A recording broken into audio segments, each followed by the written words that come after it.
You know, ever since the very first episode of MLP, we've known about Rainbow's drive to join the Wonderbolts, training herself to greater speeds and heights in her time off, overcoming her fangirl moments, a little bit here and there. And in my opinion, the greatest character moment she's ever had in the series was when she showed her willingness to put aside her greatest dream for her deeply rooted moral code.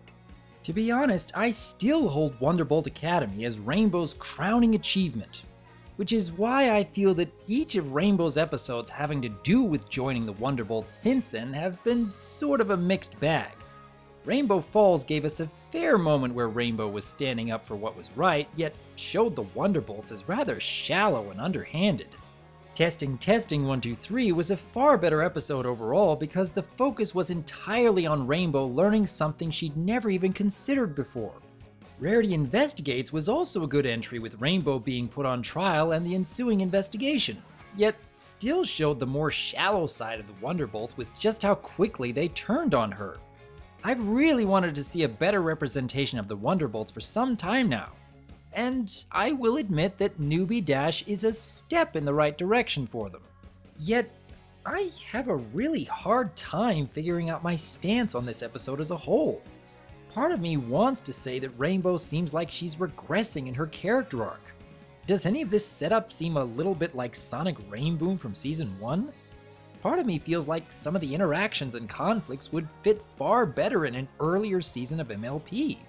But then, I understand that the writers weren't sure how long the show was going to go on for and felt like Wonderbolt Academy might have been their last chance to close Rainbow's story arc.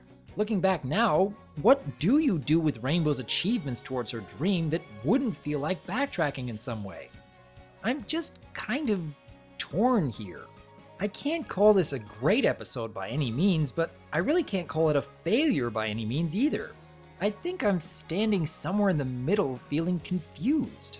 Rainbow's fangirling over joining the Wonderbolts fits very well with her character, and I can believe that she'd unintentionally brush aside some of her previous training and understanding because she's not quite sure how to feel as of yet. Even losing a lot of her self-confidence because her idols are continuously pointing out her shortcomings and giving her a nickname that Rainbow feels she'll never overcome. And that reminds me a lot of another episode from long ago. Did anyone else get a Hurricane Fluttershy vibe from this setup? Rainbow is expected to give her all and yet becomes so torn up focusing on what others think of her that she can't seem to overcome her shortcomings.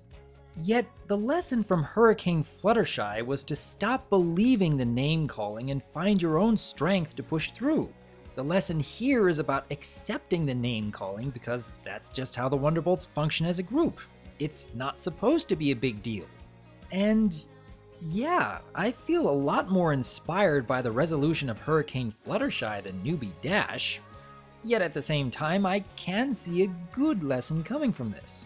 Much like with Canterlot Boutique, one needs to understand that achieving their greatest dream can often come with a lot of unforeseen consequences, and you may still have to strive for a compromise. Maybe this wasn't the best way to represent it, but it still works. And the story did allow for some creativity as well, with mixed results. I have to admit, I was both impressed and entertained by Ashley Ball's performance when going through her impressions of each of the main six. It was a welcome change from all the seriousness going on, and it got a few laughs out of me. At the same time, however, I couldn't help but be puzzled by Rainbow's thought process in the first place. Even with her desperation and lack of thinking things through that we know Rainbow tends to have every now and then, I kept scratching my head trying to understand why she thought this was going to make a difference. Each of the Wonderbolts know Rainbow well enough to see these impressions as oddities.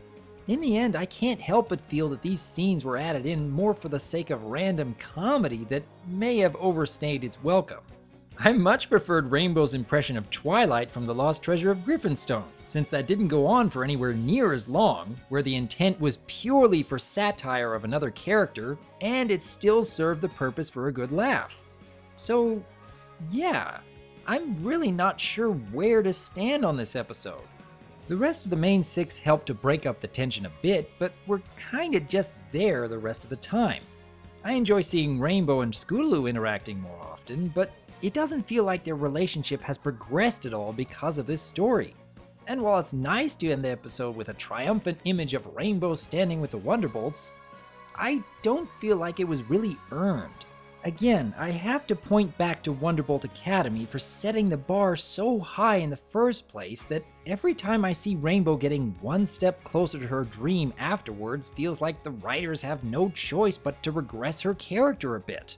I understand the reasons why. I can appreciate those moments when it does work, and I am glad I saw this episode for those few scenes that made me smile and laugh. But, yeah, this is probably another story I'd place in the average category. Nothing that really stands out as exceptional, and yet nothing I can really call a failure either. But what do each of you think? Despite my hesitations, I'm sure there are many out there who can really appreciate this episode for what it is, as well as others who can't really get past its shortcomings. What do you think Newbie Dash brings to Rainbow's character arc? What sort of next step do you believe would add to her growth in regards to the Wonderbolts? I would like to hear your thoughts on Newbie Dash, and while I may have critiques for MLP every now and then, I still can't help but look forward to what the writers and animators come up with next. I am Dr. Wolf, and I look forward to hearing from you.